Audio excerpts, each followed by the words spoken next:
Dear students, पिछले lectures में हमने अल्कोहल्स के क्लासिफिकेशन, नॉमेनक्लेचर एंड प्रिपरेशन के बारे में बात की थी। आज हम उनके केमिकल रिएक्शंस के बारे में बात करेंगे। तो अल्कोहल्स में हमें दो तरह के केमिकल रिएक्शंस देखने को मिलते हैं।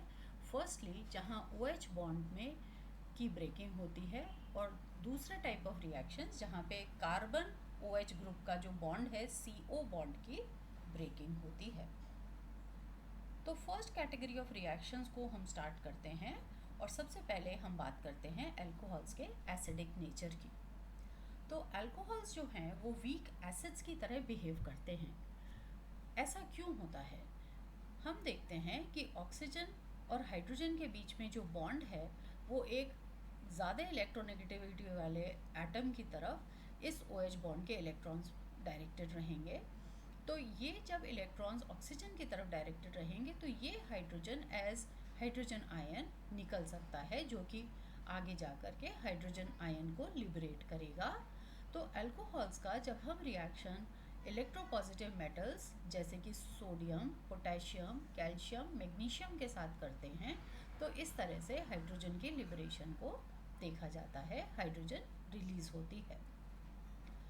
इसी तरह से यदि हम ग्रिग्नार्ड रिएजेंट के साथ में अल्कोहल का रिएक्शन कराते हैं तो इस OH बॉन्ड की यहाँ से ब्रेकिंग हो जाती है, और ये जो हाइड्रोजन है इस alkyl magnesium halide Grignard reagent के R' के साथ में कंबाइन करके R' यानी एल्केन्स की फॉर्मेशन करता है।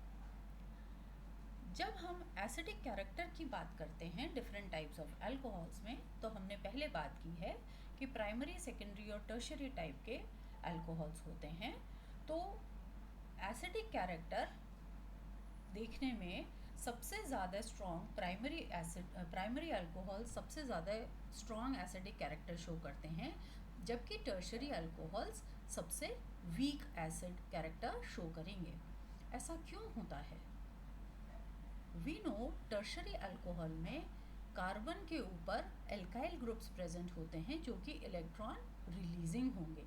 तो इस इलेक्ट्रॉन रिलीजिंग ग्रुप्स की प्रेजेंस की वजह से जो कार्बन इस ऑक्सीजन से जुड़ा हुआ है उसकी इलेक्ट्रॉन्स एल्काइल ग्रुप्स रिलीज करते हैं इस कार्बन पे, जिस वजह से ये टर्शरी अल्कोहल्स वीक एसिड्स की तरह बिहेव करते हैं।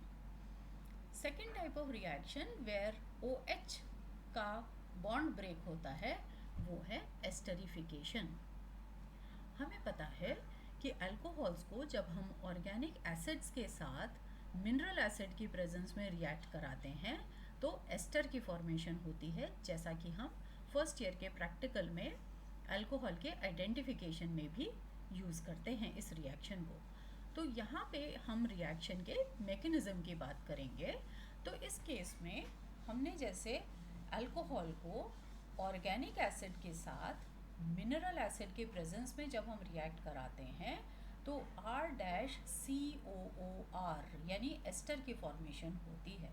ना ये जो R ग्रुप है ये अल्कोहल से आया है। OR group comes from alcohol, जैसा कि हम मैकेनिज्म में देखेंगे।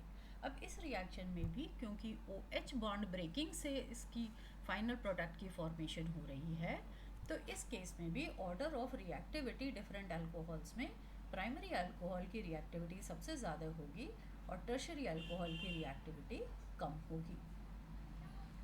When we talk of the mechanism, तो इस केस में ये देखा गया है कि जो अल्कोहल का मॉलिक्यूल होता है वो एक न्यूक्लियोफाइल की तरह से बिहेव करता है। तो हम बिगिन करते हैं ऑर्गेनिक एसिड से, जिसको हम RCOOH से रिप्रेजेंट कर रहे हैं। मिनरल एसिड जब हम लेते हैं तो ये हमारे ऑर्गेनिक एसिड का प्रोटोनेशन कर देता है, यानी प्रोटॉन का एडिशन हो जाता है। ना ये प्रोटॉन का एडिशन कैसे होता है? इस कार्बन एसिड का जो C डबल बॉन्ड O है उस ऑक्सीजन के पास में 2 लोन पेयर्स ऑफ इलेक्ट्रॉन्स हैं। तो ये हाइड्रोजन इस ऑक्सीजन के साथ इसके लोन पेयर के साथ में बॉन्ड फॉर्मेशन कर लेता है, और इस तरह से RCOOH जो था हमारा, इसमें ये वाला प्रोटॉन जुड़ जाता है। तो इस प्रोटॉन के एक्स्ट्रा जुड़ने से इसका ऑक्सीजन का लोन पेयर ख़त्म हो गया है, यानी ये ऑक्सीजन अब ट्राईवेलेंट हो गया है। सी डबल बॉन्ड ओ में दो बॉन्ड्स प्लस एक और बॉन्ड एच के साथ में, जिससे ये ऑक्सीजन इलेक्ट्रॉन डेफिशिएंट हो जाता है और इस पर पॉजिटिव चार्ज आ जाता है। अब ऑक्सीजन एक इलेक्ट्रोनेगेटिव एलिमेंट है, इस पर पॉजिटिव चार्ज है, इसके पास में एक डबल बॉन्ड है जो कि लेबाइल इलेक्ट्रॉन्स हैं। तो ये इलेक्ट्रॉन्स ऑक्सीजन की तरफ जाते हैं और इस तरह से हम देखते हैं कि इस स्ट्रक्चर में रेजोनेंस की प्रेजेंस मिलती है। तो इस तरह से ये पॉजिटिव चार्ज डीलोकलाइज हो जाता है। ये इलेक्ट्रॉन्स ऑक्सीजन के पास गए, कार्बन पर इलेक्ट्रॉन डेफिशिएंसी जनरेट हुई, दूसरे OH के पास लोन पेयर ऑफ इलेक्ट्रॉन्स हैं, वो इस तरह से यहाँ से डीलोकलाइजेशन हो जाता है। इस तरह से 1, 2 और 3 पर इन पर इस तरह से पॉजिटिव चार्ज का डीलोकलाइजेशन हो जाता है। अब हम क्या देख रहे हैं कि जो एसिड है उस पर अब पॉजिटिव चार्ज आ गया है। नाउ अल्कोहल का रोल स्टार्ट होता है।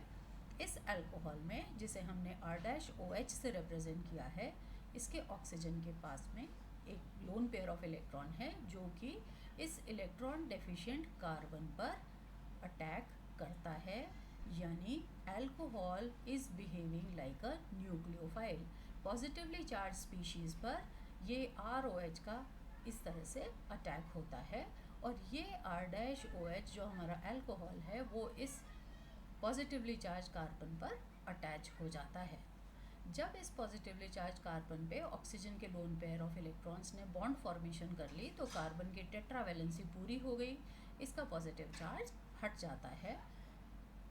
ऑन द अदर हैंड, क्योंकि अल्कोहल के ऑक्सीजन का लोन पेयर इस बॉन्ड फॉर्मेशन में काम में आ गया है, इसलिए ये ऑक्सीजन ट्राईवेलेंट हो जाता है और इस पर पॉजिटिव चार्ज आ जाता है। सो नाउ अब क्या होता है, इसमें प्रोटॉन का इस एरो से हम समझ रहे हैं कि यहाँ पर न्यूक्लियस का मूवमेंट हो रहा है, हाइड्रोजन का मूवमेंट हो रहा है। किस तरह से होता है, लेट अस अंडरस्टैंड। जब इस ऑक्सीजन पर पॉजिटिव चार्ज आ गया तो इससे अटैच OH बॉन्ड के इलेक्ट्रॉन्स ऑक्सीजन की तरफ जाएंगे, तो ये हाइड्रोजन इससे हाइड्रोजन आयन की तरह से बाहर निकल जाएगा। अब मीडियम में हमारे पास में जब हाइड्रोजन आयन ये वाला प्रेजेंट है तो वो या तो इस OH पर अटैच हो सकता है या इस OH पर अटैच हो सकता है, क्योंकि इन दोनों के पास में ऑक्सीजन के पास में दो lone pair of electrons present हैं। तो इस हाइड्रोजन आयन जो यहाँ से निकला वो इस किसी भी OH पर अटैच हो जाएगा। लेट अस अज्यूम कि इस OH पर ये एक हाइड्रोजन अटैच हो गया, ठीक है। तो इस तरह से जब यहाँ से ये हाइड्रोजन निकल गया तो इस OR- के ऑक्सीजन का पॉजिटिव चार्ज रिमूव हो गया, इस ऑक्सीजन ने वापस अपना लोन पेयर ऑफ इलेक्ट्रॉन्स प्राप्त कर लिया।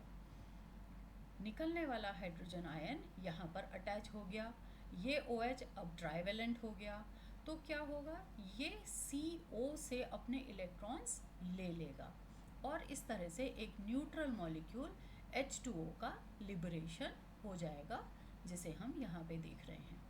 जब यहाँ से H2O निकल गया है, कार्बन पर इलेक्ट्रॉन डेफिशिएंसी हो जाएगी, ये अपने नेबरिंग OH या OR से इलेक्ट्रॉन्स को विथड्रॉ करेगा। OH से इलेक्ट्रॉन्स लेना ज़्यादा आसान है, तो ये OH बॉन्ड अपने इलेक्ट्रॉन्स यहाँ दे देगा, resulting in the formation of C double bond O and the removal of this hydrogen in the medium। तो जो हमने मिनरल एसिड लिया था वो यहाँ पे हाइड्रोजन आयन के फॉर्म में वापस से रीजेनरेट हो जाता है। तो अब हमने इस मैकेनिज्म में देखा कि R-OH में OH बॉन्ड की ब्रेकिंग होती है, ना कि CO बॉन्ड की ब्रेकिंग होती है, और इसके सपोर्ट में आइसोटोपिक ऑक्सीजन को लेकर के स्टडीज़ की गई हैं। ट्रेसर टेक्निक से ये देखा गया है कि यदि हम अल्कोहल में हायर आइसोटोप O18 लेते हैं तो वो हमें प्रोडक्ट में नज़र आता है कि नहीं। तो ये देखा गया है कि जब हम एस्टर को स्टडी करते हैं तो एस्टर में O18 की प्रेजेंस देखने को मिलती है, अर्थात एस्टर में जो OR ग्रुप है वो अल्कोहल से आया है because of the breaking of OH bond. So now I hope this reaction, esterification का रिएक्शन, आप लोगों को क्लियर हो गया होगा. इसी तरह से अब हमारे पास और कुछ रिएक्शंस हैं जहाँ पर OH की बॉन्ड ब्रेकिंग देखी जाती है. So another reaction is ether formation, जहाँ पर हम अल्कोहल के सोडियम सॉल्ट को रिएक्ट करते हैं एल्काइल आयोडाइड से, तो इसको विलियमसन सिंथेसिस कहते हैं, जो कि RCOCH3 की फॉर्मेशन होती है.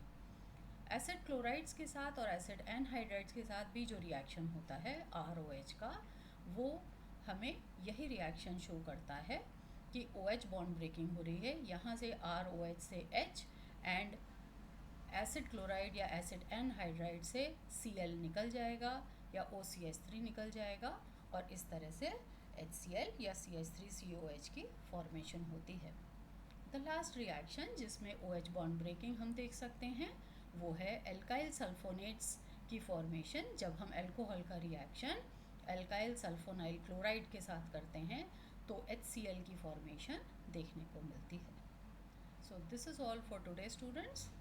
इन our next lecture we will be talking about दूसरे टाइप ऑफ रिएक्शंस जो हमें देखने को मिलते हैं, जिसमें CO बॉन्ड ब्रेकिंग की स्टडी हम करेंगे.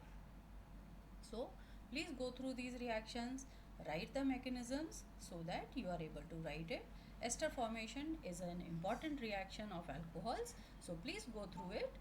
इसको प्रैक्टिस कीजिए और नेक्स्ट क्लास में हम आगे के रिएक्शंस के बारे में बात करेंगे. Thank you dear students.